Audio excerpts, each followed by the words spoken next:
봅시다. 할 게 좀 많다.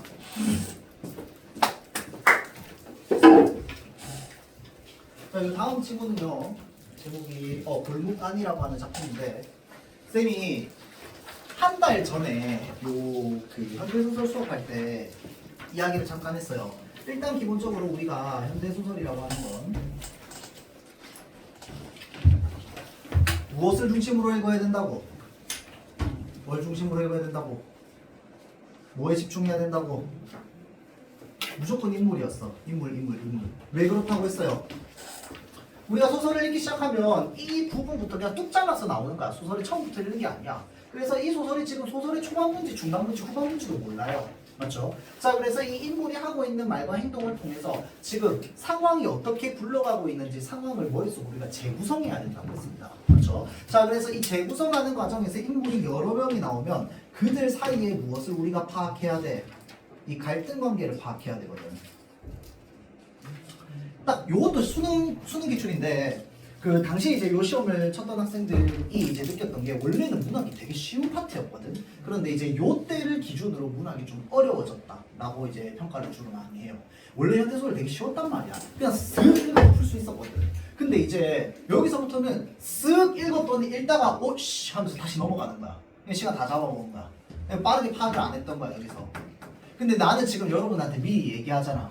이 소설을 읽을 때는 갈등관계 파악이 중요하다고. 그래서 그 파악이 잘 되면 뒤에는 알아서 술술술술 익혀요. 그래서 선생님 지난번에 얘기했듯이 소설 전체 지문이 있으면 한 50% 60% 정도까지 읽었을 때는 이 갈등관계가 파악이 돼야 됩니다. 이게 파악이 안 되잖아요. 그러면 뒤에 가서 어차피 틀려. 아니면 어차피 다시 읽어야 돼. 알겠죠? 자, 그래서 처음 읽을 때 애초에 이제 인물이 여러 명 나온다. 일단 3명 이상 나온다. 뭐부터 파악한다? 관계부터 파악한다. 많이 안 나와. 한 2명밖에 안 나와. 그러면 뭘 파악한다? 어떤 그 주인공이 되는 인물이 처해 있는 문제 상황에 대해서 파악해야 됩니다. 알겠죠? 근데 요거는 문제 상황보다는 갈등 관계를 파악하는 게 우선이야. 알겠죠? 자, 그래서 요거는 읽고 문제는 안 풀 거고요. 지문만 읽어볼 거야. 선생님 시간 3분 줄 테니까 읽기만 해보세요.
오케이. 자, 앞에 봅시다.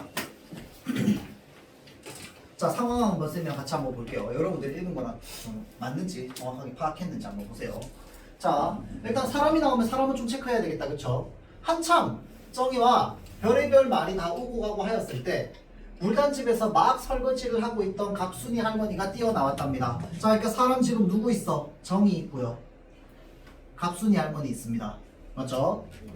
갑득이 어미는 경우에 따라서는 그들 모녀를 상대하여서도 할 말에 궁하지는 않다고 은근히 마음의 준비가 있었던 것이나 라고 되어 있으니까 갑득이 어미도 있었던 거야. 자, 이 갑득이 어미가 누구를 상대하고 있어? 그들 모녀를 상대하고 있어. 누군지는 아직 몰라. 이게 모녀야 일단은. 맞죠? 자, 상대하여서도 할 말에 궁하지는 않다고. 그러니까 할 말이 있다는 거야. 맞죠? 마음의 준비가 있었단 말이야. 상대해가지고 그들을.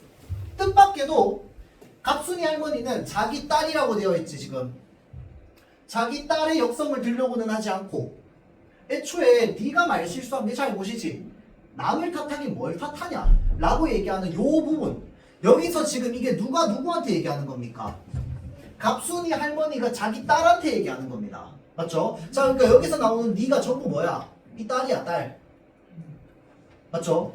자, 도리어 딸을 나무라는 것을 갑득이 어미는 그 당장에는 귀가 솔깃하여서 그렇지 자기가 먼저 말을 냈지 나야 그저 대꾸한 죄밖에 없으니까 잘했든 잘못했든 자기가 먼저 시초를 냈다 라고 이야기를 하죠. 자, 그럼 여기서 말하는 자기도 누군데? 딸이야, 딸. 맞죠?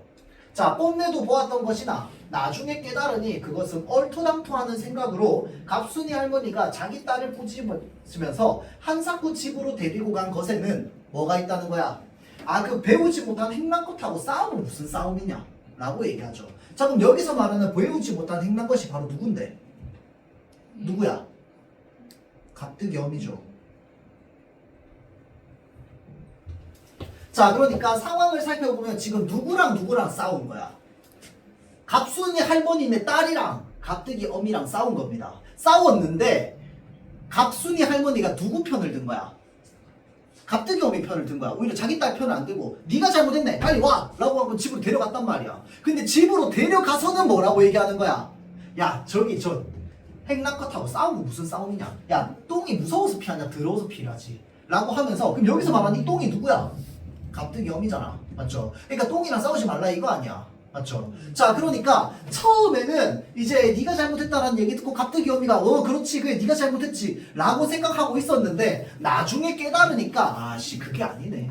이씨 이거 아니야. 맞죠? 자, 그래서 지금 인물 관계를 살펴보면 갑순이 할머니 그 딸이 있다. 그쵸? 그리고 이 딸은 누구랑 싸워? 갑득이 어미랑 싸워. 지금 상황은 이런 상황. 맞죠? 자, 다음 보면요. 사실 을뜨기 녀석이 나중에 보고하는데 들으니까 저녁 때 돌아온 집주름 영감이라고 하는 새로 나오는 인물이 있네. 맞죠? 집주름 영감이 그 얘기를 듣고 나자 그럼 여기서 말하는 그 얘기가 무슨 얘기겠어? 싸움 얘기겠지. 맞죠? 걔도 그만 분별을 있을 아이가 그래 그런 싼 것 타고 욕지거리를 하고 그러다니 여기서 싼 것이 누군데? 갑자기. 그렇지. 갑득이 어미지. 그러면 걔는 누군데? 그 정리 딸. 갑순이 할머니 딸이죠. 이해돼요? 자, 그러면 관계가 어떻게 되는데? 집주름 영감은 이렇게 되는 거야. 둘이 부부인 거야. 그럼 둘이 부부라는 사실은 어떻게 하는데? 그 뒤에 보면 나오죠. 늙은 마누라 는 또 마주 앉아서 뭐라고 얘기하는 거야? 그렇죠. 그렇고 말고요. 싸움을 하더라도 같은 양반끼리 해야지. 이 얘기 딱 뭐야? 똥이 무서워서 피하나 더러워서 피하지. 그거랑 똑같은 얘기잖아. 그래서 이 늙은 마누라가 누구야? 갑순이 할머니죠.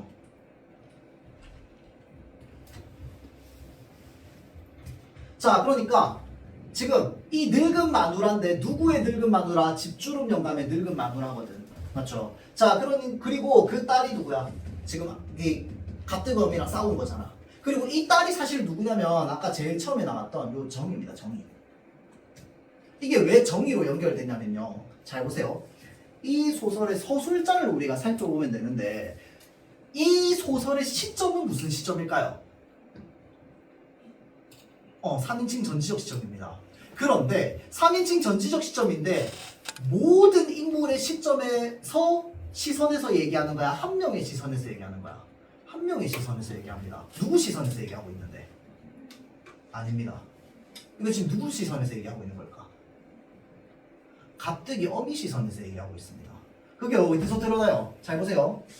한참 정의와 별의 말이 다 오고 갔다고 싸웠다고 갑순이 할머니가 튀어나왔다고 갑득 어미는 경우에 따라서는 하면서 이렇게 마음속으로 생각하고 있었다고. 여기 뭐라고 되어 있어? 갑순이 할머니는 자기 딸의 역성을 들려고는 하지 않고 이렇게 얘기하는 거 아니야. 그러고 나서 또 뭔 생각합니까? 갑득이 어미가 이렇게 생각했다 라고 하면서 이제 갑득이 어미의 생각을 얘기하고 있잖아. 이 관점이 전부 뭐냐면 갑득이 어머니의 시선인 거야. 이해돼요? 갑득 어미의 시선으로 이제 이 전지적 소설자가 얘기하고 있는 겁니다. 이해되죠? 자, 그렇기 때문에 이 정의가 누가 되는 거야? 아까 그 딸이 되는 거야. 이해돼요? 자, 그래서 지금 딸의 이름은 정이고요. 갑순이 할머니랑 집주름 영감은 서로 부부 사이고요. 그리고 이 두 사람이 한 얘기를 누가 전달했다고 돼 있어? 을뜨기 녀석이 했다고 적혀 있거든요. 그럼 을뜨기는 뭔데? 갑뜨기 어미한테 얘기해 준 사람이야. 맞죠? 그럼 을뜨기 뭔데? 아들. 아들이겠지. 자, 그래서 휴하고 한숨조차 내쉬는데 방 안에서 그렇게 뒷담 까고 있는 걸 뭐 하고 있는 거야? 을뜨기가 들은 거야. 그러고 엄마한테 쫄래 가서 얘기한 거라고. 이해돼요? 자, 그러고 나서 잘 보세요. 골목 안 9가구가 공동 변소처럼 쓰는 불단집 소유의 뒷간에 양서방이 갇힌답니다. 새로운 인물이 나온다. 그쵸? 자, 근데 여기까지만 읽었을 때 우리가 양서방이 어떤 사람인지 몰라 일단은. 맞죠? 자, 그는 아무리 상고하여 보더라도 아무리 생각해 보더라도 도무지 나갈 도리가 없는 거야. 화장실 똥간에 갇혀가지고 제 집 뒷간도 아니고 남의 집 것을 그렇게 기가 나서 꾹꾹 잠그고 그럴 건 뭐 있노? 늙은이도 젠장할. 이거 늙은이가 잠궜나 보네. 맞죠? 이제는 할 수가 없으니 소리 한번 질러볼까? 하기도 하였으나 이러한 경우에 있어 사람들은 흔히 꼭 자기가 어떠한 수상한 인물인 듯 쉽게 스스로 느껴지는 경향이 있다. 이게 무슨 말이야? 나 소리 지르고 싶은데 소리 지를 수 있다 없다? 없다는 거야. 괜히 내가 수상한 사람처럼 보일까봐. 맞죠? 자, 그래서 그는 생각 끝에 누가 문을 잠궜어? 문 좀 여세요. 누가? 하고 그러한 말을 제법 외치지도 못하고, 그러니까 몇 번 하다가 제법 몇 번 외치지도 못하고 그저 중얼대면서 한참이나 문을 잡아 흔들어 자물쇠 소리만 덜그덕거린 거야. 계속 열어달라고. 잘 보세요. 뜰뜨기한테 저의 아비가 불단집 뒷간에 갇혀있다는 말을 듣고 어인 까닭을 모르는 채 그곳까지 뛰어온 갑득 어미는 이라고 되어 있죠. 을뜨기한테 저의 아비 갑득이 어미 화장실에 갇히고 누구? 양서방. 자, 그래서 관계가 어떻게 되는 거야? 양서방은 누구 남편? 갑득이 어미 남편이 되는 거야. 자, 그래서 갑득 어미가 달려왔다.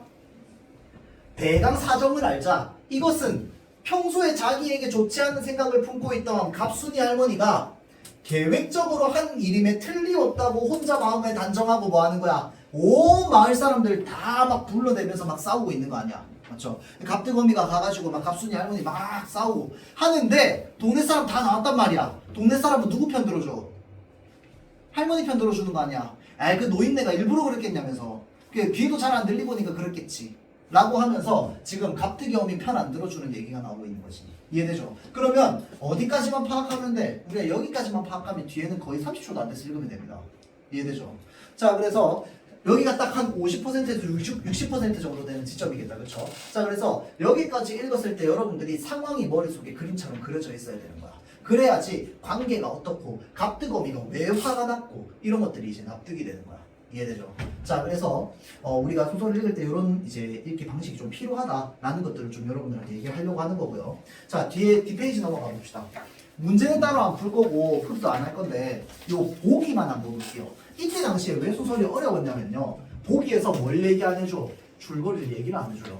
맞지? 뭐에 대해서 얘기하고 있어? 서술자에 대해서 얘기하고 있지. 서술자의 역할. 자, 그래서 여기에서 우리가 서술자의 역할 몇 개를 좀 볼 건데요. 자, 서술자는 자신의 시선만으로 서술하기도 하고요. 인물의 시선으로 초점화하여서 서술하기도 합니다. 자, 이게 무슨 말이냐면, 자, 잘 보세요. 우리가 서술자가 있어. 우리가 소설의 시점을 나눈다라고 하면 일단 1차적으로 뭐부터 갈라줘야 됩니까? 뭐부터 생각해야 돼? 소설의 시점을 파악하기 위해서. 인칭. 맞아요. 1인칭인지 3인칭인지 1인칭, 3인칭을 가르는 기준이 뭔데? 나. 맞아요. 그러니까 서술자가 자기 자신을 나라고 표현하는 거 아닌가요? 맞죠? 자, 그래서 이 나라고 하는 표현이 나오느냐라고 하는 건 서술자의 위치가 작품 아니냐 바뀌냐를 얘기하는 거거든. 이해돼요? 자, 서술자의 위치가 작품 아니냐 바뀌냐를 얘기하는 건데 작품 아니면 1인칭이잖아. 맞죠? 작품 바뀌면 그러면 뭐야? 3인칭이거든. 자, 그러면 3인칭 안에서는 무엇을 기준으로 가르는데? 3인칭 안에서 무엇을 기준으로 갈라요, 여러분들? 그 안에는 사람이냐 아니면은 그 다른 존재적인 무언가냐. 그쵸? 자, 그러니까 관찰자냐 전지적 시점이냐로 나뉘는데 어찌됐건 관찰자도 작품 안에 없어요. 이해되지? 작품 안에 없는 서술자야. 3인칭이니까 작품 안에 없어. 그럼 전지적이야. 그러니까 이 둘 차이는 뭘로 가르는데 그러면? 그렇죠. 심리가 서술이 되어 있는가 안 되어 있는가 로 나뉘는 거야. 맞죠? 자, 그래서 내가 이걸 왜 물어보냐면요. 이거 하나 물어봅시다. 어떤 소설이 있어요? 인물이 5명이 나옵니다. 예를 들어서. 그런데 이 소설이요. 이 5명의 인물 중에서 딱 한 명의 인물만 심리가 서술돼 있어. 나머지는 서술 안 돼 있어. 그럼 이거는 관찰자 시점이야? 전지적 시점이야? 이거 여러분들 1학기 때 했는데. 전지적. 왜 전지적 시점이야? 아까 선생님이 이 질문이 전지적이라 했는데. 그치. 1학기 때 혹시 비슷한 작품 있었는데 기억납니까? 관내분실 여러분들 그 제한적 전지적 시점이라고 했었는데 혹시 기억나요? 왜 제한적인데? 한 명이 심리밖에 얘기 안 나와 있거든. 맞죠? 대표적인 작품이 있습니다. 자, 생각해보세요. 5명의 인물이 나오는데 한 명의 심리만 서술되어 있어. 그러면 이 사람의 심리를 잘 서술하기 위해서는 3인칭이 좋을까? 1인칭이 좋을까? 1인칭이 최고거든. 1인칭 주인공 시점으로 서술하면 되잖아. 근데 왜 3인칭으로 서술하는데 그러면? 굳이 한 명만 콕 집어서 왜 그럴까요? 그 인물의 심리를 그 인물의 심리에 약간 몰입하도록. 반대입니다. 몰입이 덜 되도록 하는 겁니다. 거리 두는 거야. 이해돼요? 그러니까 서술자의 입장에서 서술자는 작품 밖에 있잖아. 그러니까 이 사람이랑 다르잖아. 맞죠? 서술자의 입장에서 이 사람이 내면에 공감한다 안 한다? 안 한다는 거야. 이해돼요? 그 대표적인 소설이 우리 아까 쌤이 얘기했던 커피단리라고 하는 소설입니다. 커피단리도요. 이 이인국 박사가 친일도 하고 소련 분정 시절에는 소련군에 붙었다가 미분정 시절에는 또 미군한테 붙었다가 여기저기 붙었다가 처세술 부리는 사람이잖아. 맞죠? 자, 이 소설도요. 이인국의 심리만 묘사되어 있거든요. 근데 전지적 시점이야. 1인칭 주인공 시점이 아니야. 왜 그런데? 왜 그렇게 써야만 했을까요? 이 질문이 그 작년 분이엘 예중 시험 문제였어요. 서술형. 분이엘 예중 국어 되게 어려운 거 알죠? 인물이 본 사람. 그렇죠. 인물에 공감하면 안 되기 때문에 그렇습니다. 왜? 이 소설이 1인칭 주인공 시점이 없어. 봐봐봐. 우리가 보통 이렇게 나쁜 일 하면은 망했으면 좋겠다고 생각해. 잘 됐으면 좋겠다고 생각해. 망했으면 좋겠다고 생각하잖아. 근데 이 인공 망하냐고요? 안 망해요. 미국 가잖아. 와, 잘다 이러면서. 어디 호텔 갈지 알아보고 있잖아. 맞지? 자, 봐봐봐. 1인칭 주인공 시점으로 이 사람의 내 심리가 서술되어 있으면 소설을 읽은 사람이 전부 뭐라고 생각하겠어? 야, 씨, 개꿀인데? 인국처럼 살아야 되겠는데? 라는 마음으로 읽게 될 거 아니야. 근데 거리를 두고 소설을 썼다고 생각해봐봐. 어떤 마음이 들까요? 아, 저렇게까지 살고 싶을까? 라는 생각이 들게 만드는 거야. 무슨 말인지 알겠죠? 이게 이제 소설자가 인물에 대해서 거리를 두는 겁니다. 자, 이 소설은요. 인물의 시선으로 초점화해서 서술되어 있는 부분이 있어서 누구에 초점화했습니까? 갑득이 어미한테 초점화했다고. 근데 인물과 거리를 둔단 말이야, 소술자가. 왜 거리를 두는데? 갑득이 어미가 알고 있는 게 전부가 아니기 때문에 그렇습니다. 이해돼요? 그러니까 갑득이 어미는 그거를 악의적으로 우리 집 서방을 똥간에 가뒀다고 생각하는 거 아니야. 나한테 복수심으로. 근데 사실은 그게 아니라는 거야. 그러니까 갑득어미의 시선으로 얘기하지만 3인칭으로 얘기함으로써 거리를 좀 두는 거야. 사실은 갑득어미가 말하는 게 잘못된 걸 수도 있다는 거야. 이해돼요? 자, 그래서 그런 것들을 이제 좀 드러내기 위해서 소술자의 어떤 그 역할이나 이런 것들이 여기 보기에 좀 나와 있는 겁니다. 알겠죠? 자, 그래서 요걸 읽고 여러분들 문제 푸는 거는 숙제로 좀 한번 해보세요. 알겠죠? 자, 하고 다음 질문 넘어갑시다. 할 게 많다.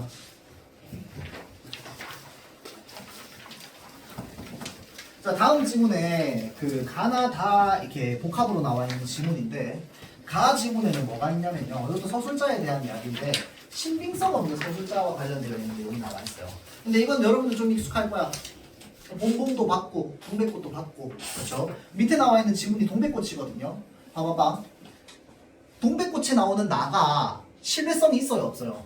없어. 왜 없는데? 전 국민이 다 알고 있는 점순이 마음을 누구만 몰라? 지만 모르잖아. 맞죠? 봉봉도 마찬가지잖아. 전 국민이 다 알고 있는 점순이의 마음을 지만 모른단 말이야. 맞죠? 자, 그러니까 이 지만 모르는 이 서술자가 등장함으로써 무엇이 발생한다고 얘기했어? 해악성이 발생한다고 얘기했지. 그게 바로 뭐야? 지금 여기서 말하고 있는 신빙성 없는 서술자인 거야. 그게 지금 여기 나 지문으로 드러나는 거고 또 다른 종류의 신빙성 없는 서술자가 다 지문에서 드러나는 거거든. 자, 그래서 이 다 지문만 여러분들이 읽기만 한번 해볼 겁니다. 요것도 시간 3분 줄 테니까 읽기만 해보세요.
자, 앞에 보세요.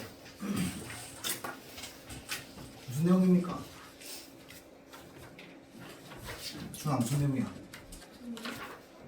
공장주 아버지를 둔 아들이 음. 그 아들이 걱정해서 그 공장주에게 불이익을 받은 노동자가 판매하는 걸 보고 분노를 느끼는 거기서 끝이야? 건데 그때는 이 사람을 비난하고 있는데 사실 본인이 객관적인 눈을 잃은 사람. 그쵸? 그러니까 나는 공장장의 아들이야. 맞죠? 그리고 저 지금 나와서 항변하는 사람, 그 증인으로 나오기 전에 있었던 사람, 그 사람을 작은 악당이라고 부른단 말이야. 맞죠? 작은 악당이라고 부르고 그 작은 악당에 대해서 막 이야기를 하는 거야. 근데 그 증인으로 나온 한지섭의 이야기를 쭉 듣다 보면은 우리 아빠가 제일 나쁜 놈인 거야. 내 입장에서 저 사람들이 제일 나쁜 놈인데. 맞죠? 그렇게 지금 서로 간의 어떤 그 대립이나 이런 것들이 지금 법정 싸움에서 벌어지고 있는 모습이 지금 나와 있죠. 자, 나라고 하는 사람이 있고 그 다음에 그 작은 악당이 있어요. 그리고 증인으로 한지섭이 나왔어요. 잘 보세요. 우리가 여기서 사회주의 사상에 대해서 좀만 더 얘기를 하자면 사회주의가 뭡니까 여러분들? 사회주의가 뭐야? 정확히 됐잖아. 자본주의에 반대요. 그게 뭐냐고요? 재산의 평등. 어? 추구하는. 평등을 추구하는 거 맞아요. 무엇과 무엇의 평등을 추구하는 걸까요?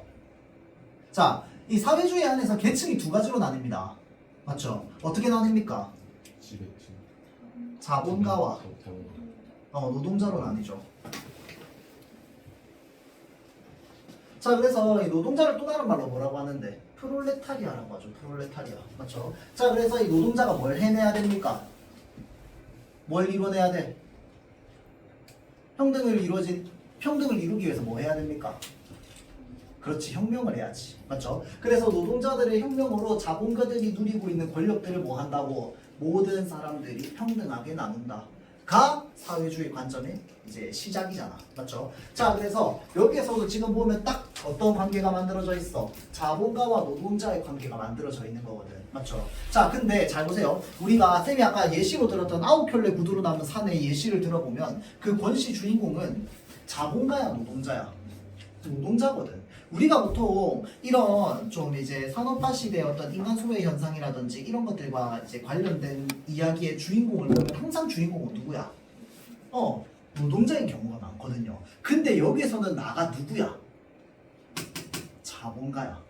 자, 아까 쌤이 난장이가 쏘아올린 작은 공이라고 하는 소설에 대해서 얘기했는데 그게 이 난장이 아저씨네 가족의 이야기거든. 이 사람들이 다 이제 철거민이 되는 거야, 하루아침에. 그래서 이제 이 철거민들이 자신들의 어떤 사는 이 곳을 지키기 위해서 벌이는 어떤 사투가 나와 있는 거거든. 자, 그래서 요게 그 똑같은 작가가 쓴 겁니다. 그래서 여기 나오는 그 작은 악당이 이제 난장이야, 난장이. 그래서 이 난장이라고 하는 인물이 항상 이 사회 어떤 소외 계층으로 항상 소설에 나오거든요. 자, 그래서 요거는 이제 특이하게 노동자가 아니라 누구의 시선으로? 자본가의 시선으로 그들을 바라보고 있는 거야. 근데 그들이 하는 말을 들어보면 결국은 누가 나쁜 놈이야? 내가 나쁜 놈처럼 되어 있거든. 그래서 이 소설은 자본가의 눈으로 보고 있지만 사실은 누구의 이야기가 주제야? 노동자들의 이야기가 주제가 되는 거야. 이해되죠? 그 부분이 조금 특이한 지점입니다. 알겠죠? 앞부분만 좀 같이 한번 읽어보자면 잘 보세요. 아버지가 바쁜 사람이라는 것, 그리고 아버지에게는 그런 것 말고도 계획하고 결정하고 확인하고 지시할 게 수도 없이 많다는 것을 작은 악당은 몰랐다는 거야. 그 사람이야. 맞죠? 다루기 좋지 못해 우리보다 작고 약하지만 그 작은 몸 속에 생각들만 쳐놓고 사는 이런 부류들을 나는 잘 알고 있었대요. 나는 그들을 다 알고 있다고 생각하는 거야. 자, 그래서 그들은 우리가 남다른 노력과 자본, 경영, 경쟁, 독점을 통해서 누리는 생존을 공각하고 자기들은 무서운 동물에 서서히 중독되어 서서히 죽어간다고 단정했다는 거야. 그 중독 동물은 서로 가난이라고 하고 그들 모두가 아버지 공장에서 일했다고 해도 아버지에게 그 책임을 물어서는 안 됐다는 거야. 그들은 저기 자유의사에 따라서 은간 공장에 들어가서 일할 기회를 잡았다는 거야. 그러니까 누가 하라고 했냐고. 그들이 와서 했다는 거야. 이 사람의 말을 따르면. 그래서 와서 했는데 얼마든지 그들이 놓고 떠날 수도 있던 거거든. 내 입장에서는. 근데 안 떠났단 말이야. 공장 일을 하면서 생활도 나아졌어. 그런데도 항상 뭘 하고 있었다는 거야. 그들은 찡그린 얼굴을 하고 있었다는 거야. 자본가가 보기에는 항상 그랬다는 거야. 그들은. 자, 머릿속에는 소위 의미 있는 세계, 모든 사람이 함께 웃는 불가능한 이상 사회가 들어가 있었다는 거야. 이거 네 글자로 뭐라 하는데? 이게 사회주의죠. 이게 사회주의인데 사회주의가 그 바라는 이 세상을 뭐라고 얘기합니까? 의미 있는 세계, 모든 사람이 함께 웃는 유토피아. 행복한 이상 사회, 유토피아죠, 유토피아. 그러니까 맨날 머릿속에 유토피아 있으면서 찡그린 얼굴로 이제 살아간다는 거야. 이제 자본가가 보기에는 그 사람들이. 그래서 늘 욕망을 억누르고 비판적이며 향락과 행복을 거부하는 입장을 취하고는 했다는 거야.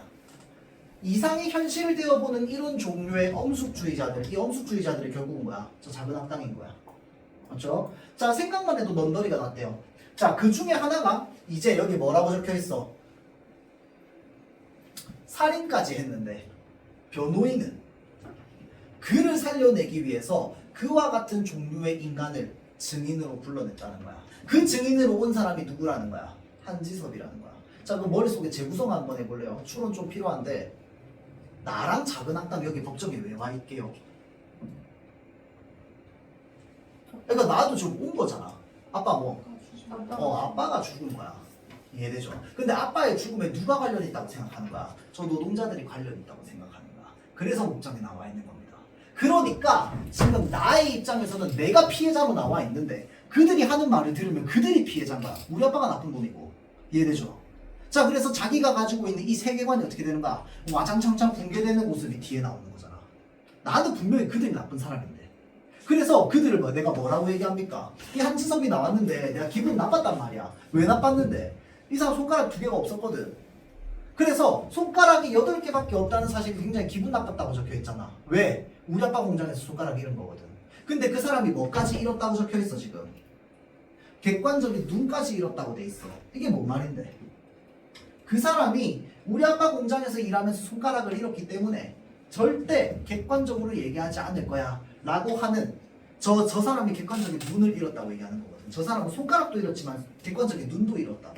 그러니까 내 입장에서 저 사람은 객관적인 사람이 아니니까 저 사람이 하는 말을 듣지 않으려고 뭐 하는 거야? 딴 생각하는 거 아니야. 맞죠? 자, 그래서 이렇게 쭉 생각하다가 마지막에 들어보니까 우리 아빠가 사실 그 사람들한테 일하라고 안 했지만 이 사회적으로 상황적으로 보면은 거기에 일할 수밖에 없는 상황들만 계속 놓여 있었다는 거야. 그래서 그들은 계속 거기에서 계속 죽어가면서 일을 할 수밖에 없었고 결국은 그들에 의해서 이제 뭐 아버지가 죽었든 정확하게 뭐 사건은 모르겠지. 안 나와 있으니까. 근데 어찌됐건 간에 저들에 의해서 이제 우리 아버지가 어떻게 됐다 라고 하는 걸 우리가 충분히 추론해 볼 수 있거든요.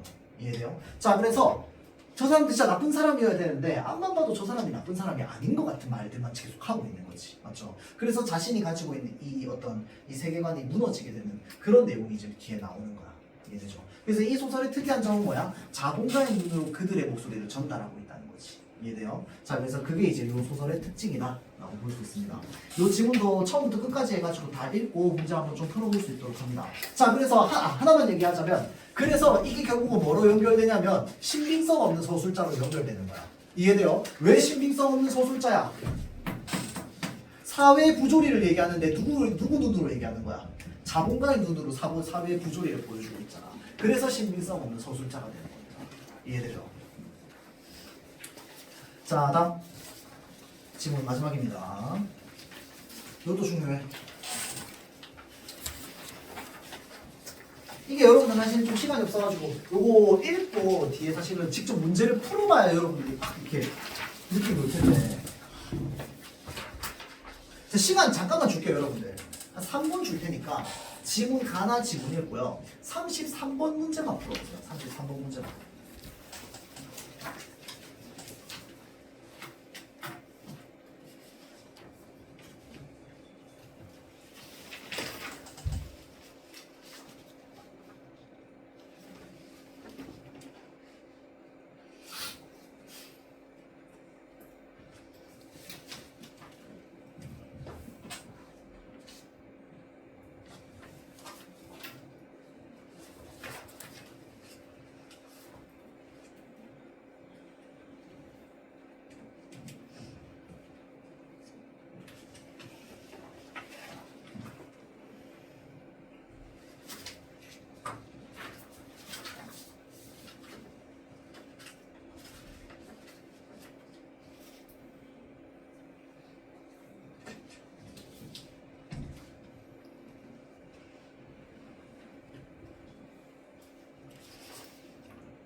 자, 앞에 봅시다.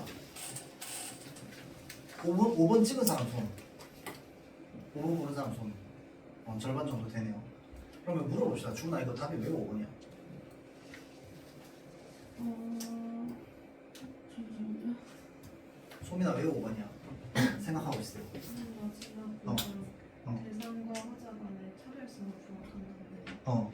그 와고가 부정적인 그 의미로 쓰였는데 그 시에서 와고 쓰다가 망가지면 돼서 버려지는 플라스틱이랑 내가 동일시 느껴지는 때 약간 차별성이라는 말씀. 그러면 앞에 말은 또 하는 긍정적인 존재와 화자의 동질성은 맞아? 아니죠. 왜 아니야? 아직까지 볼 것이 못된다고 그러죠. 자, 봅시다. 정확합니다. 잘 보세요. 어떤 화자가 있어요. 화자가 이 대상을 지향할 거야. 지향.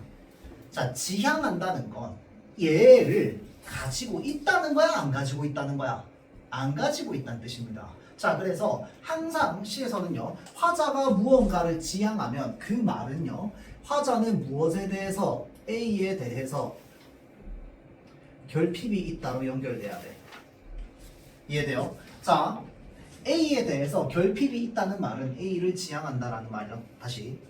이게 이거랑 똑같을 수는 없는데 A를 지향한다는 말은 반드시 무엇을 전제로 한다? A에 대해서 결핍이 있다를 전제로 합니다. 이해돼요? 자, 그래서 여기에서 지금 잘 보면 말하고자 하는 게 뭔데? 제목은 연륜이야. 연륜은 이제 해가 가면서 쌓이는 경험들이잖아. 맞죠? 자, 그래서 무너지는 꽃 아래 이파리처럼 휘날려서 발 아래 막 깔린대요. 뭐가 깔리는데? 30 남은 해가 깔린답니다. 이게 뭐야? 30년 남짓 이거잖아. 30년 남짓. 맞죠?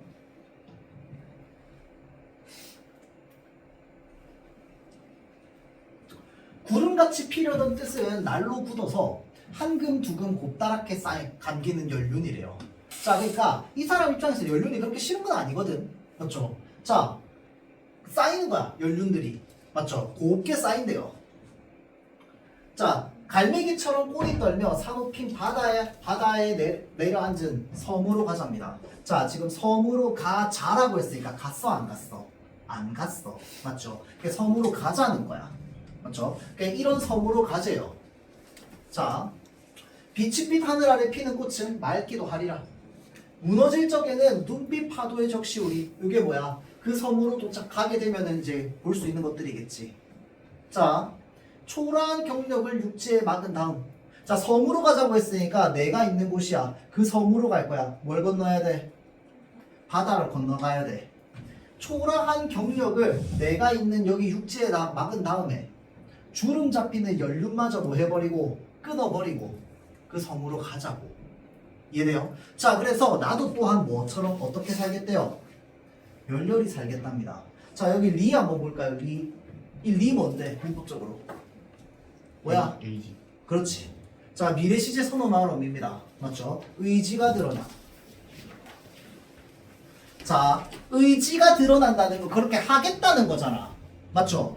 불꽃처럼 살겠다는 거야. 그럼 불꽃처럼 살겠다는 말을 왜 하게 되는데?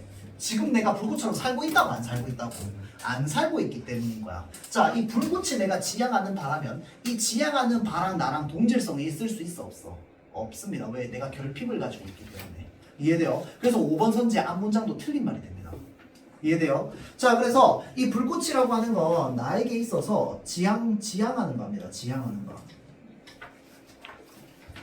그렇기 때문에 뭐랑 똑같다고? 나에게 없는 결핍이랑 똑같다고. 그래서 얘랑 나랑 동질성은 아직까지 가질 수 없어요. 대신에 가지고 싶은 거야. 이해되죠? 자, 그래서 우리가 이렇게 연결이 좀 돼야 됩니다. 자, 다음 볼게요. 대장간 얘기. 자, 자기 손으로 만들지 않고 한꺼번에 싸게 사서 마구 쓰다가 망가지면 내다버리는 플라스틱 물건처럼이라고 되어 있습니다. 자, 여기에 소재가 하나 나왔어요. 플라스틱 물건이라고 하는 소재가 나왔네. 자, 얘 속성이 시 안에 드러나 있습니다. 어떤 속성이야? 한꺼번에 싸게 사서 마구 쓰다가 갖다 버린다고. 그게 바로 뭔데? 이 플라스틱 물건의 속성입니다. 맞죠? 현진아! 자, 이게 플라스틱 물건의 속성이야. 플라스틱 물건처럼 느껴질 때 뭐 해버리고 싶답니까? 갖다 띄워버리고 싶대요. 버스 안에서. 현대 아파트가 들어서며 공은동 사거리에서 사라진 털보네 대장간을 여기 뭐라고 되어 있어? 찾아가고 싶다라고 되어 있습니다. 이거 이해돼? 그러면 찾아갔어 안 찾아갔어? 뛰어내렸어 안 뛰어내렸어? 안 뛰어내렸어. 이해되죠? 여전히 화자는 무슨 상태? 플라스틱과 같은 상태인 거야. 이해돼요? 자, 화자는 플라스틱과 같이 느껴질 때 버스에서 뛰어내리고 싶다고 안 뛰어내렸어 아직. 맞죠? 텅을 보내 대장간 찾아가고 싶다고 안 찾아갔어. 맞죠? 자, 그럼 왜 찾아가고 싶은데? 그곳은 뭐 하는 곳인데? 풀무질로 이글거리는 불 속에 시우새처럼 나를 달구고 모루 위에서 별이고 숙돌에 간다고. 그럼 이게 그냥 진짜 대장간에서 하는 일이잖아.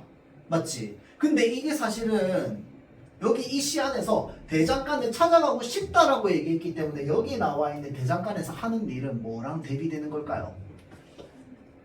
우리 플라스틱의 속성이랑 대비가 돼야 돼. 왜? 플라스틱처럼 느껴질 때 뛰어내리고 가고 싶다며. 이해되죠? 그럼 얘랑 얘는 대비인 거야. 그래서 화자는 뭐가 되고 싶다고? 무쇠낫이 되고 싶다고. 자, 그러니까 플라스틱이랑 무쇠낫이랑 이 시 안에서 대비가 되는 겁니다. 이해되죠? 자, 그러면 무쇠낫은 어떤 특징을 가지고 있는데? 여기 뭐라고 적혀 있어? 땀 흘리며 두들겨서 하나씩 만들어냈다고. 플라스틱 어떻게 만들어냈다고 돼 있어? 딸깍하면 만들어냈다고. 맞죠? 그래서 마구 쓰다가 내다 버린다고. 맞죠? 근데 무쇠낫은 뭐야? 땀 흘리며 두들기면 하나씩 만들어낸 거야. 한꺼번에 만들어낸 게 아니고. 맞죠? 자, 그러면 이 무쇠낫의 속성을 우리는 뭐라고 얘기할 거야? 무쇠낫이 만들어지기 위해서 뭐가 필요해? 정성, 시간, 이 노력이라고 하는 어떤 인간적인 어떤 것들이 담겨 있는 거야. 근데 플라스틱은 인간성이 느껴져 안 느껴져? 안 느껴지거든. 맞죠? 근데 무쇠낫은 뭐야? 하나씩 하나씩 만들어서 정성이 들어가 있는 어떤 인간성이 느껴지는 물건인 거야.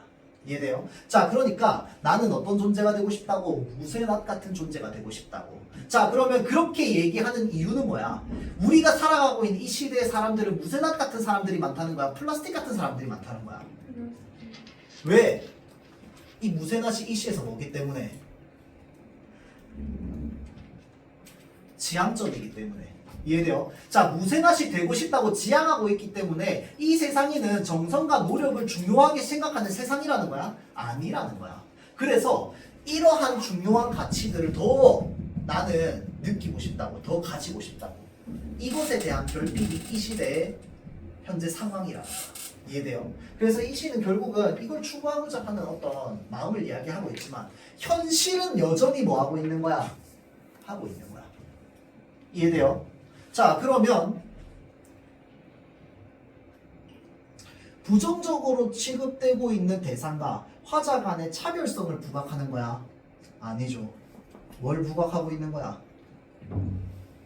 동질성을 부각하고 있는 겁니다. 왜 그래? 나는 아직 플라스틱 같은 존재거든. 이해되죠? 자, 그래서 정답이 5번이 되는 겁니다. 알겠죠? 자, 그래서 여기까지 하고 마치도록 할 거고요. 그 나머지 문제들도 좀 풀어볼 수 있도록 합시다. 자, 마치도록 할게요. 8번이구나. 아! 그 우리 다음 주에 일단은 그 자습서를 안 하긴 할 거거든요. 자습서는 우리 다 다음 주에 할 거야. 근데 저기 그 설 연휴가 끼어있고 하기 때문에 그 미리미리 사놓으세요.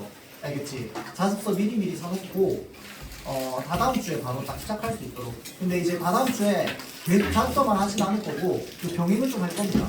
그렇죠? 그리고 좀 중요한 작품들을 골라서 좀 할 거고. 왜냐면 학교에서도 다 안 할 거야. 근데 이제 뭘 할지 모르니까.